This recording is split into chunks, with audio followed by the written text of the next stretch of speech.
மத்திய அரசு ஜிஎஸ்டியை குறைத்திருப்பது குறித்து கடலூர் வணிகர் சங்க தலைவர் துரைராஜுடன் நமது செய்தியாளர் விவேக் நடத்திய கலந்துரையாடலை தற்போது பார்க்கலாம். பொதுமக்கள் மீதான வரி சுமையை குறைக்கும் நோக்கில் தற்போது மத்திய அரசு ஜிஎஸ்டியை குறைத்துள்ளது. மத்திய பட்ஜெட்டிற்கு பிறகு தற்போது இந்த ஜிஎஸ்டியில் வரி குறைப்பு பெருமளவில் பொதுமக்களிடையே மகிழ்ச்சி ஆழ்த்தியுள்ளது. இது குறித்து நம்முடைய கருத்துக்களை தெரிவிக்க கடலூர் வணிகர் சங்க தலைவர் துரைராஜ் அவர்கள் நம்மிடையே இருக்கிறார். அவருடன் கேட்போம். சார் வணக்கம் சார். இந்த ஜிஎஸ்டி வரி குறைப்பு எந்த அளவுக்கு வணிகர்களுக்கும் பொதுமக்களுக்கும் நன்மை அமைஞ்சு? கண்டிப்பா இது ஒரு பெரிய வரப்பிரசாதம் இந்த காலகட்டத்தில். அதாவது தொழில் முனைவோர் தொழில் ஸ்தாபனங்கள் வச்சிருக்கிறவங்களுக்கு மக்களோட பர்ச்சேசிங் பவர் இன்னும் கொஞ்சம் இன்க்ரீஸ் ஆகும் எல்லா தரப்புலையும்.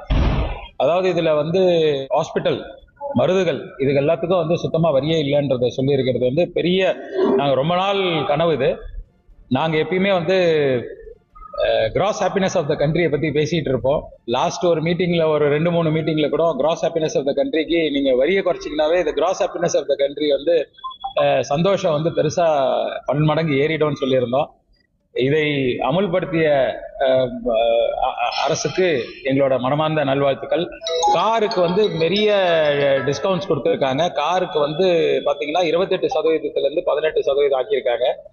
நிறைய ப்ராடக்ட்ஸ்க்கு 5% 0% ஆக்கியிருக்காங்க.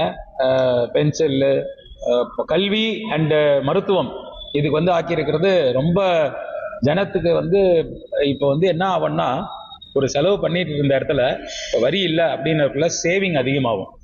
இந்த சேவிங் அதிகமாச்சுன்னா ஃபிக்ஸட் டெபாசிட்ஸ் பேங்க்ல ஃபிக்ஸட் டெபாசிட்ஸ் அதிகமாகும். கண்டிப்பா ஒரு நடுத்தர குடும்பத்தில் இருந்தோம் ஃபிக்ஸட் டெபாசிட்ஸ் கண்டிப்பா இன்க்ரீஸ் ஆகும். பேங்க்ல ஃபிக்ஸட் டெபாசிட்ஸ் ரேட் கம்மியாயிட்டே போறதுக்கு காரணம் சேவிங்கே இல்லை அப்படின்ற ஆப்ஷன் இருக்குல்லதான். ஏன்னா ஒரு நடுத்தர மக்கள் தான் வாங்கியிருக்கிற சம்பளத்துல வரி கட்டினது போக போய் செலவு பண்றது எல்லாம் போக கிட்டத்தட்ட 50-55% தாங்க வாங்குற பொருள்ல 55% அரசுக்கு வரியா கட்டிடுறாங்க.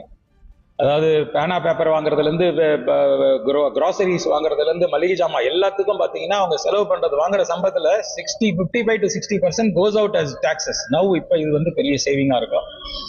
இதை செய்தமைக்கு, இதை ஆழ்ந்து ஆலோசித்து இதை செய்தமைக்கு வணிகர்கள் சார்பாக, வர்த்தகர்கள் சார்பாக எங்களோட மனமார்ந்த நன்றியை தெரிவித்துக் கொள்கிறோம். கண்டிப்பா இதை செஞ்சதால gross happiness of the country உயரும். அது மட்டும் இல்லாமல் சேவிங் 10 மடங்கு ஆகும்.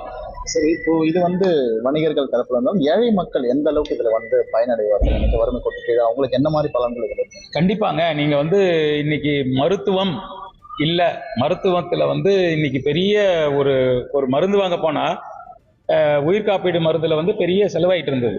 இன்னைக்கு அது குறைஞ்சாவே அது சேவிங் தானே. எந்த பணம் money which is not spent is saved. So அது கண்டிப்பா அவங்களுக்கு சேவ் ஆகும். இது எல்லா தரப்புலையும் சேவ் ஆகும். தற்பொழுது மத்திய அரசோட இந்த ஜிஎஸ்டி வரி குறைப்பு பொதுமக்களுக்கும் ஏழை மக்களுக்கும் அனைத்து தரப்புக்குமான ஒரு நல்ல நடவடிக்கையாக மத்திய அரசுக்கு தற்போது வணிகர் சங்கம் சார்பில் தெரிவிக்கப்பட்டுள்ளது. Vivek Kumar, news on Tamil, Cuddalore. இத்துடன்